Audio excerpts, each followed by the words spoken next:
Hello, everyone, and welcome to the latest LPL Market Signals podcast. Jeff Bookbinder here, your regular host.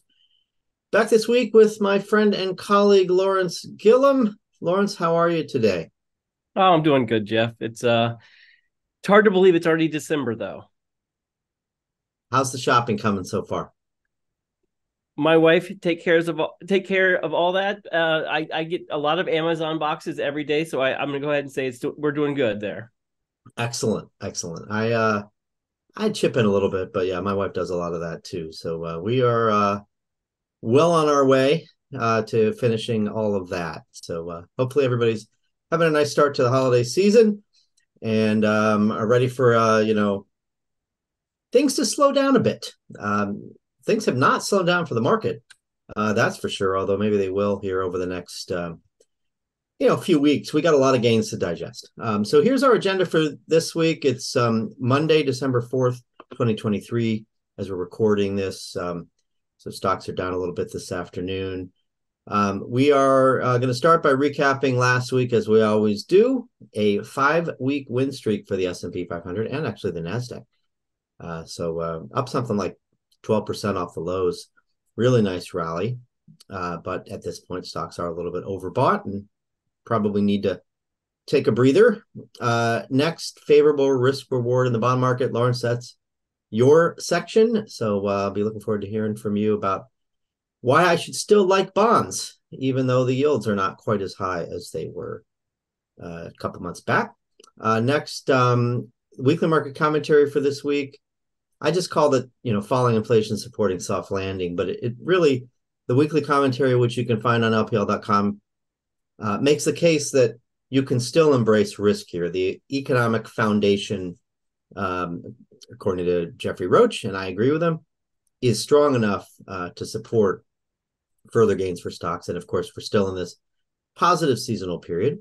And then last, of course, preview the week ahead.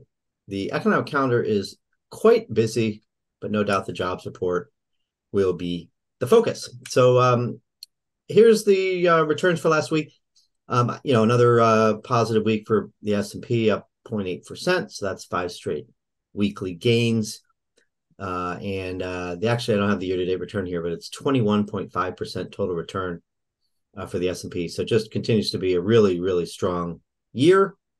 And if you boil it down to any one thing, it's probably just, again, that soft landing, which ties into the Fed getting ready to potentially cut rates. Lawrence will tell me if I have misspoke there, but that is certainly the market's expectation at this point. The international markets came along for the ride.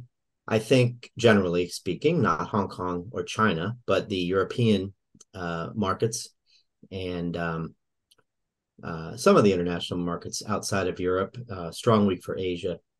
For India, Australia was higher, Korea higher. So all in all, you ended up with gains for all the major international indexes, but nothing barn burning. The sector mix was a little more interest rate sensitive, I guess, than anything else. So that's what explains, I think, the real estate strength last week, up about 5% there. Utilities outperformed, up 1.3%. I would say that the cyclical sectors were kind of scattered, throughout the performance rankings. Good to see industrials and materials do well. Of course, those are cyclical, but oil continues to struggle, and that weighed on the energy sector, which was one of the losers. And then comm services, which is where Meta and Alphabet are. That's a huge chunk of that sector. Those stocks were down, and that weighed on that sector, which is a little bit of a high beta, economically sensitive type sector. So I think that's all I'll say there. Let's go to bonds, Lawrence. So why were stocks up last week? My answer, I mentioned the soft landing is certainly part of this rally. But if you just, hone in on last week alone, I think the biggest reason stocks were up was because yields were down. Yeah, yields were down, and they continue to fall, and they've fallen quite a bit over the last, call it, month and a half. Certainly since mid-October, we've seen about a 0.75% retracement in the 10-year Treasury yield. Certainly that's helped equities, and it's also helped fixed income as well. So last week, good week for most fixed income sectors. The core bond index, the aggregate bond index, up 2%. That was led by mortgage-backed securities. That's been a favorite of ours for a little while here, so it's good to see the outperformance. Even if it's only a week or two, it's good to see those AAA rated securities outperform their lower rated, higher risk brethren. Treasuries up 1.7%. But even if you look at the kind of the riskier segments within the fixed income markets, then this points to that narrative about the softish landing. We're not seeing any sort of disruption in spreads. So high yield bonds up about another 1.3%, and then non-US bonds were up 1.5% to 2% last week as well. So it's been a good week, good month, and because of the monthly returns that we saw over the past month, over the November performance for November, we got returns for the year that were in positive territory now for fixed income. Not quite the year of the bond that a lot of people were expecting to come into this year, but that really good November did help push year-to-date returns positive for a lot of these fixed income sectors, which is certainly something that we're excited about. Yeah, and the year's not over, so maybe we'll see a little bit more gains for bonds over the next month. We'll see. I guess mortgage-backed securities. You mentioned that we like. Not as interested in high yield here, right, Lawrence, because of the valuations? Yeah, it's all valuations. I mean, if you look at just the additional compensation for owning riskier debt, it's really below longer term averages. So you're really not getting compensated to take on a lot of risk in the fixed income markets, in our view. Returns have been fine. We just think that there's the potential to see spreads widen, and that's certainly going to negatively impact returns. Plus, you can get similar type returns out of higher quality fixed income assets. So our view is, why take the risk if you don't have to? Yeah, absolutely. And those strong returns for the more interest rate sensitive, high quality bonds like treasuries certainly points to how powerful that rate tumble was last week. That was big, and I think we'll show you the 10-year chart here in a minute, but something like 70 basis points in a month. that's a big move. So good for bonds. The commodity side, I think the stock market's 5-week winning streak's a big story today, but I think also the all-time high for gold. I saw a quote of 2130. So gold's had a really strong run. People don't think about it as an interest rate sensitive asset, but it is. And there's an opportunity cost to holding gold because you don't get any income from it. So when rates rise, gold can struggle. Of course, rates went down last week a lot, and that reduced that cost of holding gold. Plus, you have the re-escalation of the war in Gaza, and that is probably a little bit of an underpinning of precious metals demand, I would say. So, and then on the other side, I mentioned the oil decline. I mean, I don't think this OPEC Plus meeting was quite what the energy bulls had hoped for, because these are optional OPEC Plus cuts. So we might not get much more than maybe we were getting before in terms of what the Saudis are doing. So the demand side is just not good enough yet to turn oil higher. And, the supply is maybe disappointed a little bit. But that's good for the consumer. Obviously good for consumer spending. Prices lower at the pump. So quick look at the S&P 500. I mean, this test of 4,600 is going to be tough, we think. So Adam Turnquist suggests, our technical strategist, that this might take a few attempts. So maybe the weakness today on Monday is the first failed attempt. We'll have to see. But if you can get through 4,600, you're looking at 4,800, without a whole lot of resistance between those 2 points. Adam highlighted, 4,632 as an area of a little resistance, and then it's, north of 4,700 to 4,725, a little bit of resistance. But I think a lot of folks are looking at that 4,800 if we get through 46. The rallies had good breadth with it. You can see here the percent of stocks within the S&P that are above their 50 and 200-day moving averages uh, up nicely recently. We're at 85% above the 50 and 67% above the 200. Those are really good numbers. So this isn't just the Mag 7. In fact, the Mag 7 lagged a little bit last week as a group. So, I mentioned the Alphabet and Meta weakness. So this is really, the other 493 stocks working, which is good to see. It's a sign of a healthy bull market. But then the other side of this is, we're a little bit overbought, with over 30% of stocks in the S&P over the 70 RSI level that characterizes overbought. Another reason why we think we got to maybe take a little bit of a breather. So let's take a look at the bond market, Lawrence. Of course, main reason you are here.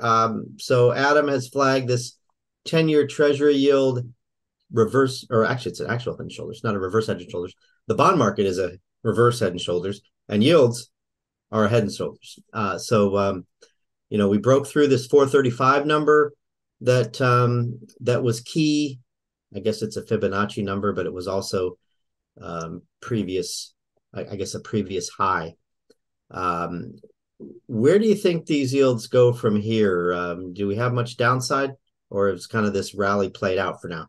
Yeah, I mean, I'll leave the technical analysis to Adam. He's certainly the expert there. From my perspective, it looks like we are maybe a little bit long in the tooth in this rally because of the expectation of rate cuts that have been priced into markets. If you go back to October 19th, when the 10-year Treasury yield hit around a little over 5%, since then, yields are down about 75 basis points, 0.75%. And now markets are expecting a Fed funds rate right around 4% from the 5.5% upper bound currently. So a lot of rate cuts are getting priced into the market. Maybe one or two too many. Our view is that perhaps the Fed funds rate at the end of next year will be around 4.5%. So markets may be a little bit too aggressive here in pricing in cuts, but nonetheless, it has been a good rally. It has been something that was long overdue, given the fact that we did see yields touch 5% in our view. A lot of that sell-off in rates back in September, October was overdone.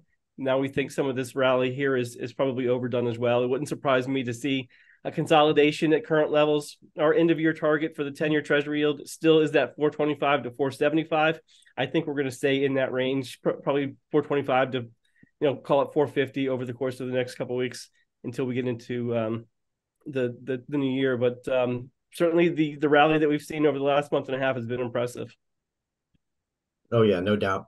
So we get some key data in the next couple of weeks that will probably have a lot to do with where yields go from here. So kind of like the stock market. I mean, remember, the stocks and yields have been inversely correlated.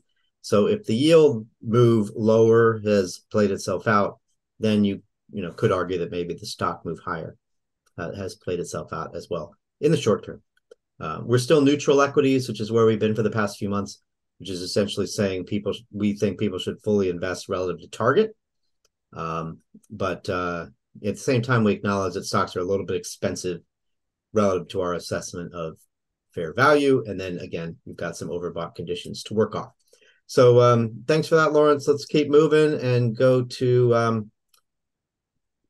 I guess, the point I made on the agenda was that bonds look like they have a favorable risk reward, but you've expressed that point by saying that the returns are asymmetric. So what exactly do you mean by that? So in our view, asymmetric means that there's higher potential for upside returns than there is for downside for returns or for losses. Now that we have higher starting yields. So what we're looking at here is what we call hurdle rates. And this is the change in yields that we'd have to see to experience a negative return over a 12-month horizon to offset 12 months of income for these various asset classes. So it's becoming increasingly challenging, not impossible, nothing's impossible, of course, but increasingly challenging to generate negative returns given where we are in terms of yield levels, particularly for short to intermediate type asset classes within the fixed income markets. For example, if you were to own a 2-year Treasury security, for example, yields would need to almost or more than double from current levels to generate a negative loss, given the starting yields. Corporates, the intermediate corporate asset class yields would need to go up by about 1.5% to get to a negative total return over a 12-month horizon. The risk reward isn't as favorable the longer you go out on the yield curve. So we caution about going too far out on the yield curve. But one of the reasons why we've had an overweight fixed income allocation relative to cash is because we do think the asymmetric returns are better for kind of this short to intermediate parts of the fixed income universe. The long treasury trade, I know a lot of people talk about TLT, which we're not, no recommendations there. But a lot of people talk about those securities. I would caution, or we would caution, the risk reward for that type of trade still isn't that great. Long end yields only need to go up by about 0.3% to generate a loss. So it's not very attractive in our view. But certainly the short to intermediate part of the yield curve, the treasury yield curve, or the corporate curve look pretty attractive and have a favorable risk return profile in our view. Yeah, that's really remarkable, Lawrence, that yields could go up, for example, in the intermediate corporate space could go up that much and you can still break even. Yeah, I agree. You don't want to say something's impossible, but a yield going from 4.5 to 6 just doesn't seem likely. In a 12-month horizon too. So, I mean, the probability of that, it's not zero, but we do think it's pretty low. Sure. So it's, I mean, just the risk reward profile for fixed income has improved dramatically. So even though yields have fallen a lot, we still think that there's a lot of value in fixed income. Yeah, maybe it's more like 5 to 6.5, but whatever it is. Hopefully we didn't say, it was impossible for yields to get to 5 when they were at 3 a year ago. So this is the same concept, Lawrence, right? Just showing people the actual potential returns in these indexes, depending on what happens with rates, right?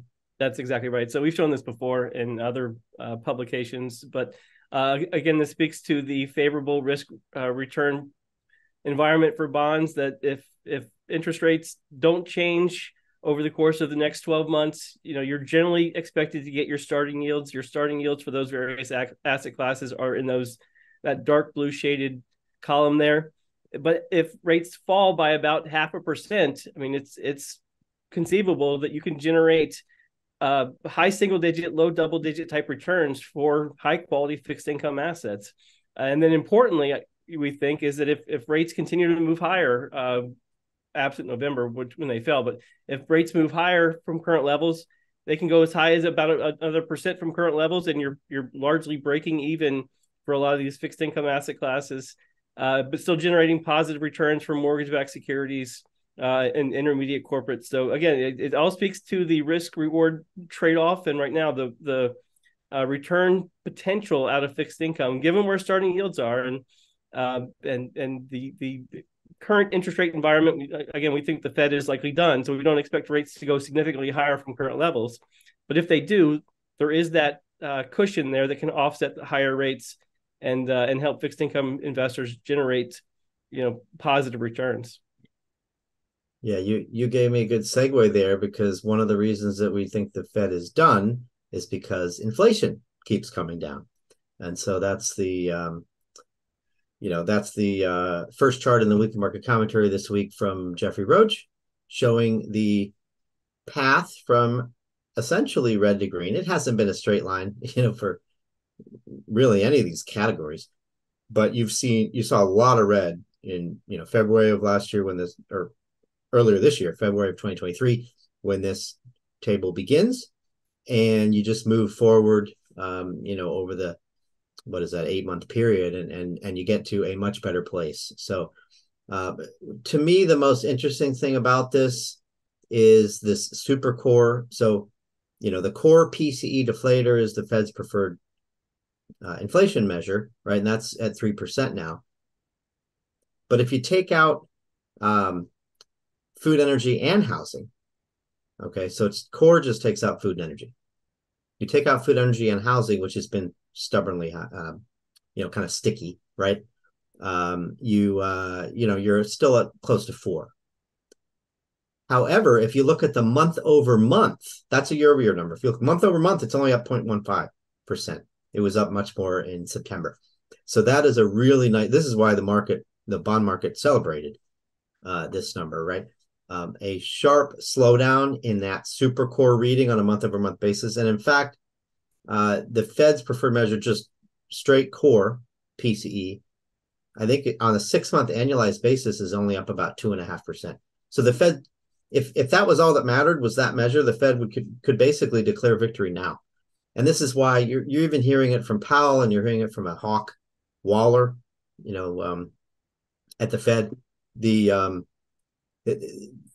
This is playing out exactly as they anticipated or had hoped. And they're not going to come out and say they're going to declare victory, but you can kind of read between the lines of what they're saying.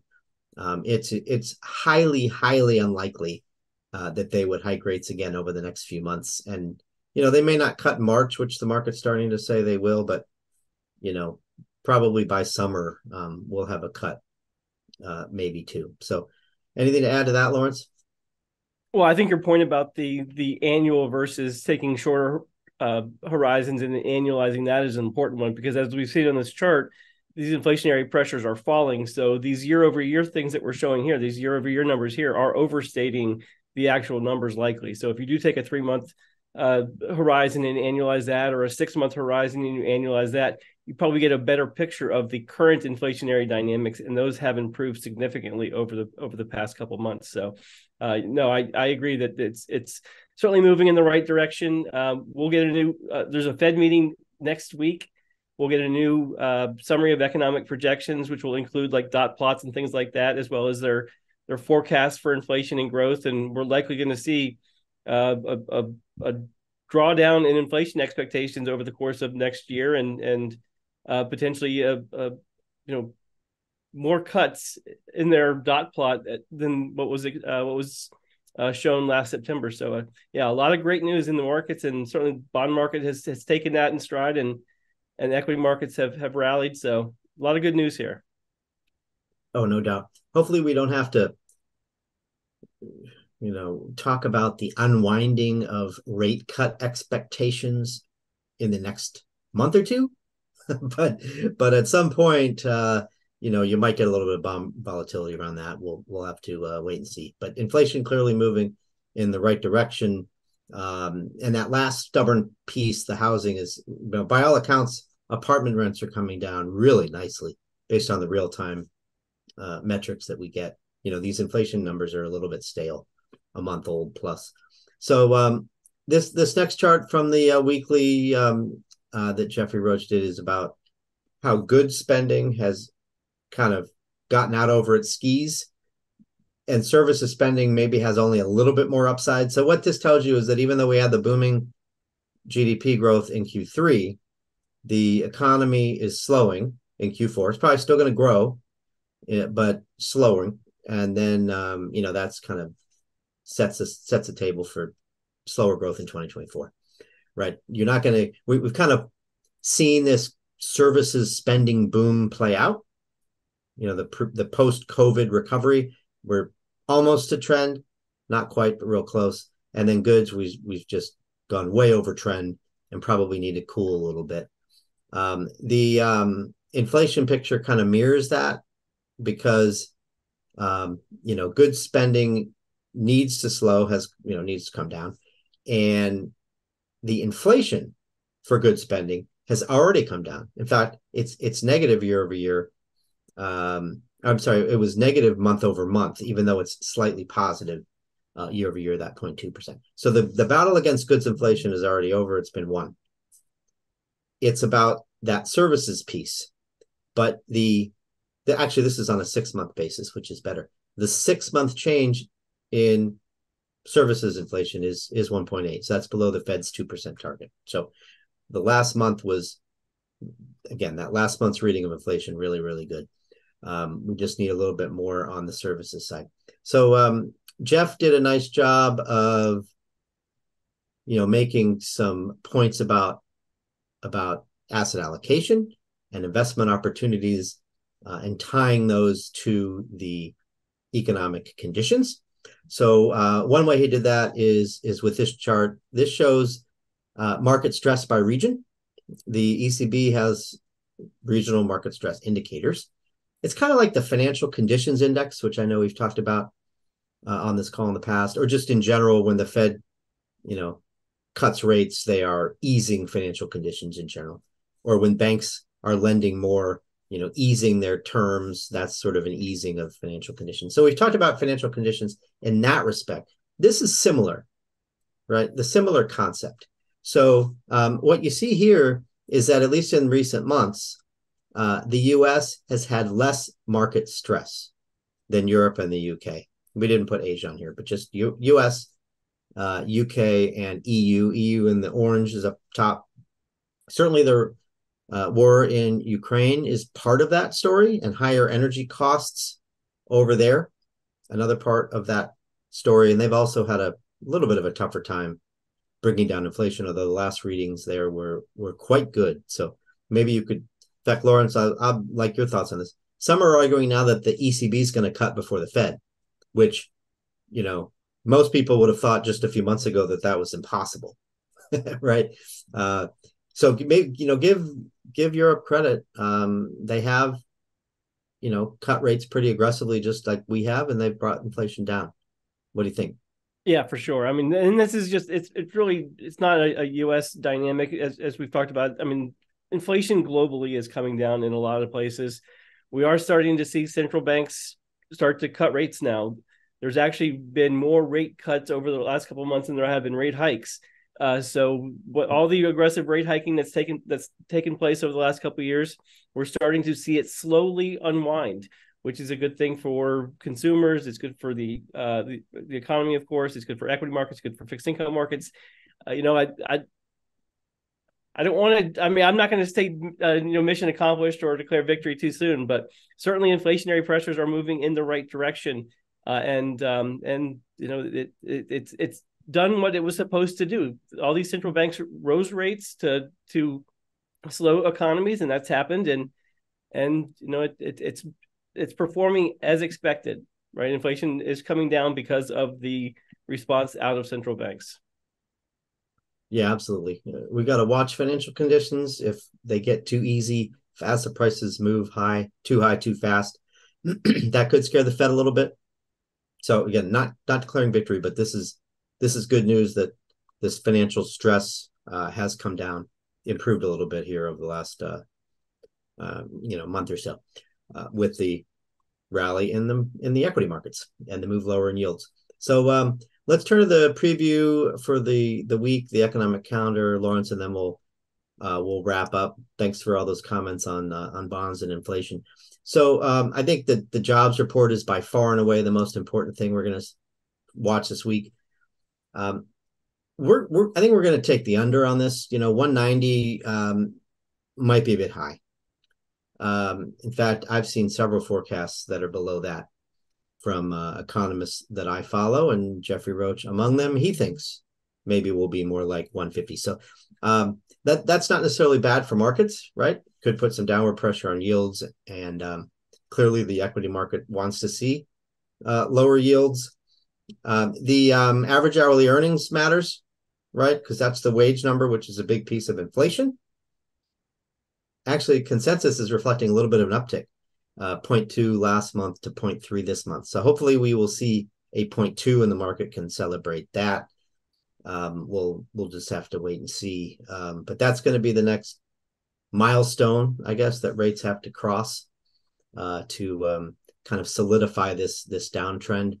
Then you get the Fed meeting and CPI after that. So anything else here, Lawrence, that you think is worth noting? I highlighted ISM services on one of my reports this morning. Just because the services sector continues to be looked at in terms of inflationary pressures. So we'll see how that performs. It's still one of the areas that is growing, that it's not in contraction, unlike the manufacturing side. But no, the jobs report is going to be the big report. I'll also say what's not on here is important as well for markets, and there's no Fed speak this week. We're in the blackout period for Fed speak, so over the past couple of weeks, there's been, gosh, double digit type meeting or speaking engagements for Fed officials. And it creates so much volatility in markets when they're all out there talking and saying potentially different things. So it's the quiet period, which is good. So hopefully that means less volatility this week in markets, knock on wood. Hopefully I didn't just didn't jinx us there, but yeah, jobs and ISM services I think are important things to watch this week. Yeah, if we want to drive our listenership down and our viewership down, all we need to do is do a podcast that says Fed speak, nothing else. Just do 30 minutes of Fed speak. That's my idea there, which maybe we'll table. Yeah, I don't like that idea. So, but yeah, it really matters even to equities when a hawk speaks like a dove, and that's kind of what we saw last week with Waller. So yeah, I agree. ISM services is important. Services is a bigger part of the economy than manufacturing. Manufacturing's been weak. The ISM manufacturing's been weak, but it hasn't mattered, right? We all know what the stock market's been doing. The economy is more service oriented, and I guess we kind of priced in manufacturing weakness already. So that's not alarming. It's not a terrible number. It's not quite recessionary, the ISM manufacturing in the 46, 47 range, but service is much better. Expected to uptick to 52.3. That's a pretty good, clearly expansionary number. And that's really all this market needs, I think, to go higher next year is just a little bit of economic growth, maybe just skirt by recession, keep inflation low and rates down. We'll certainly make many more comments about that, about 2024 in the 2024 outlook, which we will be coming out with next week. So maybe the Fed meeting isn't the biggest event next week, Lawrence. Maybe it's the LPL Research 2024 outlook. I bet they're going to read our outlook before they actually convene in their meeting just to see what we think. Yeah, maybe that could guide the commentary from the Fed. That's a great point. We can't give them an advanced copy. I know they get some of the economic data in advance, but no, we're not doing that with our outlook. We're going to keep that one close to the vest, and they'll have to just adjust their schedule around us. Good stuff. All right. So yeah, the only other thing I want to call out here real fast is claims did rise last week quite a bit. So there's a little bit of, we're talking about cracks, right? There's little signs of tiny cracks in the economy. Continuing claims is another one of those. But we want the economy to slow here to get the Fed off our back and get inflation down and rates down. So that isn't alarming at all. This is really what we expected.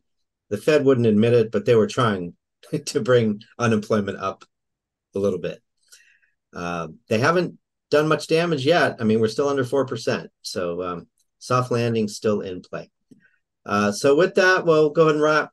Thanks, Lawrence, for joining another Market Signals podcast. Thanks, everybody, for listening. Hopefully, we'll be back with you next week talking about a 6-week win streak for the S&P 500. We'll have to wait and see. Everybody have a great week, and we'll see you then.